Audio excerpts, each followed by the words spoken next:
Good morning friends, स्वागत आहे तुमचं आजच्या प्री मार्केट रिपोर्टमध्ये. तर मग चला सुरुवात करूयात आजच्या प्री मार्केट रिपोर्टला आणि जाणून घेऊयात की आज आपल्या स्टॉक मार्केटमध्ये काय होऊ शकतं ते.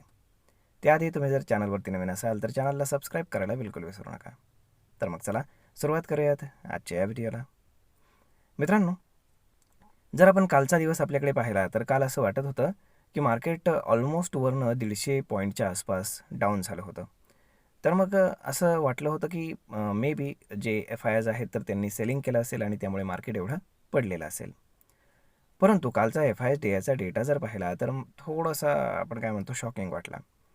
कारण एफ-आय-आयज आणि डी-आयज दोघांनीही नेट बाईंग केलेलं आहे आणि थोडं नाही आहे, ऑलमोस्ट दोघांनी मिळून 8,000 कोटींचं बाईंग केलं आहे. डोमेस्टिक इन्स्टिट्यूशन्सनं नो डाऊट 5,000 कोटींचं बाईंग केलं आहे, परंतु एफ-आय-आयजनं सुद्धा ऑलमोस्ट 3,000 कोटींचं काल बाईंग केलेलं आहे. काल नवीन महिन्याच्या सिरीजचा म्हणजेच मार्च सिरीजचा पहिला दिवस होता ट्रेडिंगचा.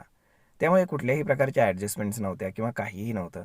म्हणजे जे बाईंग झालेलं आहे ते पूर्णपणे कॅशमध्ये झालेलं आहे आणि शिवाय कुठलीही मेजर ब्लॉक डील झालेली नाही. म्हणजेच एफ-आय-आयज आणि डी-आयजनं मिळून जे काही बाईंग केलेलं आहे तर ते ओपन मार्केटमधनं केलेलं आहे, हे सरळ सरळ दिसतं. मग तरीही मार्केट वरनं स्लाईड होण्यामागचं कारण काय? तर साहजिकच आहे, जे रिटेल इन्व्हेस्टर्स आहेत, रिटेल ट्रेडर्स आहेत, तर त्यांनी एफ-आय-आयज आणि डी-आयज यांच्या अगेन्स्ट स्टँड घेतल्यामुळे मार्केटमध्ये आपल्याला बुल आणि बियर्समध्ये एक मोठी फाईट पाहायला मिळाली. त्यामुळे आता पाहूयात की आज काय होणार ते. तर आता आपण काल जर अमेरिकन मार्केट पाहिलं तर अमेरिकन मार्केट थोडंसं ग्रीनमध्ये क्लोज आहे. कारण काल ऑलमोस्ट डे संपता एनव्हिडियाचा रिझल्ट आला आणि एनव्हिडियाच्या रिझल्टवरती पूर्ण जगाचे डोळे लागलेले होते आणि ॲनालिस्ट एक्सपेक्टेशन बीट करून एनव्हिडियाचा रिझल्ट हा बेटर दॅन एक्सपेक्टेड आलेला आहे. त्यामुळे तिथे जे टेक्नॉलॉजी स्टॉक्स आहेत तर त्याच्यामध्ये एक चांगल्यापैकी रॅली आपल्याला छोटी मोठी पाहायला मिळाली.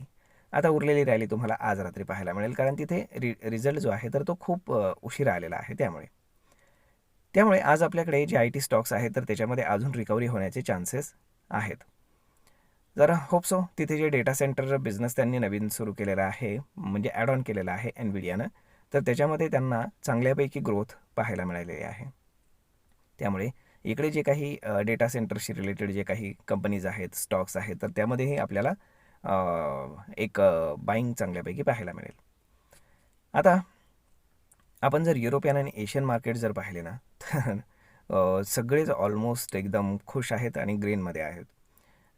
त्यानंतर जर कोरियन मार्केट पाहिलं तर कोरियन मार्केटनं ऑल टाईम हाय प्लेस केलेला आहे आणि बाकीचेही ऑलमोस्ट वर्ल्ड मार्केट जे आहे तर ते मोस्टली ग्रीनमध्येच आहेत, कुणीही रेडमध्ये नाही.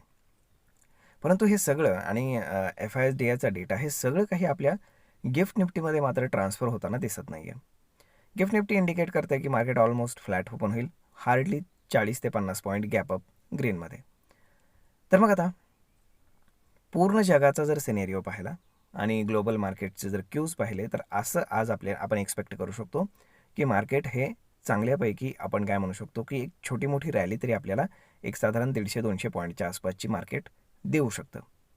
परंतु कालची डिसअपॉइंटमेंट हीच होती की मार्केट 25,500 होल्ड करू शकलं नाही. डेली बेसिसवरती क्लोजिंग जी आहे तर ती 25,500च्या खाली आली.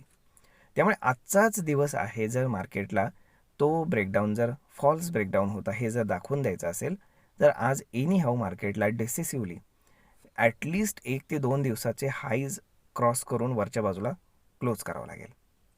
अदरवाईज मार्केटमध्ये जे बियर्स आहेत तर ते बियर्स मार्केटमध्ये हावी होत जातील आणि त्यानंतर पुढे जाताना जास्ती त्रास होऊ शकतो. आता जर आपण बाकी गोष्टी जर पाहिल्या तर रुपी आज आपल्याला स्ट्रेंथन होताना थोडासा दिसतोय, की जी अगेन आपल्या मार्केटसाठी चांगली गोष्ट आहे. म्हणूनच म्हटलं की बरेचसे जे क्यूज आहेत ग्लोबल प्लस लोकल, तर या सगळ्या गोष्टींमुळे मार्केट आज ग्रीनमध्ये राहण्याचे फर्मली चान्सेस आहेत.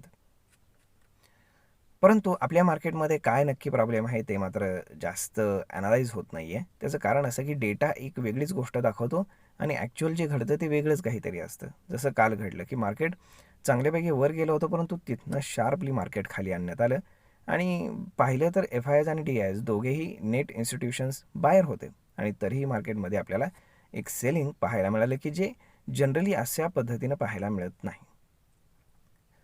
तर आता पाहूयात की नक्की काय घडते ते.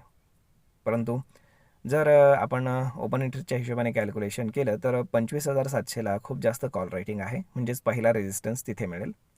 आणि 25,700 जर क्रॉस केला तर 26,000पर्यंत मार्केट जाऊ शकतं. त्यातही 25,800 वगैरे असे मायनर जे काही आहेत रेजिस्टन्सेस ते आहेत. परंतु सपोर्ट जर पाहिला तर आज जर मार्केट 25,500च्या वरती फर्मली क्लोज झालं तर मग आपण म्हणू शकतो की 25,500 हा एक पुन्हा सपोर्ट होऊ शकतो. परंतु जर नाही होऊ शकलं तर मग मात्र डाऊनसाईडला 25,000 हाच एक सपोर्ट आपल्याला पाहायला मिळेल. जर आपण मार्केटमध्ये जर पाहिलं तर जेव्हापासून market India US trade deal झाल्यामुळे एक सिग्निफिकंट गॅपअप ओपन झाला होता, तर तो इटसेल्फ एक रेजिस्टन्स झालेला आहे.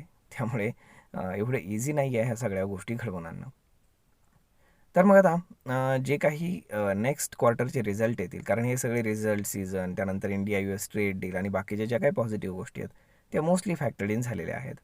म्हणजेच काय, मार्केट कशाची वाट पाहत आहे की जे काही नेक्स्ट क्वार्टरचे रिझल्ट्स येतील तर ते एक्सपेक्टेशन बीट करून जातात का की नाही जात, हे पाहणं खूप जास्त गरजेचं आहे. त्यामुळे पाहूयात नक्की नक्की येणाऱ्या काही दिवसांमध्ये कशा पद्धतीने सगळ्या ज्या गोष्टी डेव्हलप होत आहेत. तर मग होप सो सगळं काही व्यवस्थित व्हावं हीच आपली अपेक्षा. तर मग मित्रांनो, अशा पद्धतीनं आजचा हा व्हिडिओ, ही माहिती तुम्हाला कशी वाटली हे तुम्ही आम्हाला कमेंट करून नक्कीच सांगा. आणि जर आवडली असेल तर आपल्या जवळच्या मित्रमंडळींसोबत देखील हा व्हिडिओ तुम्ही शेअर करायला विसरू नका. धन्यवाद.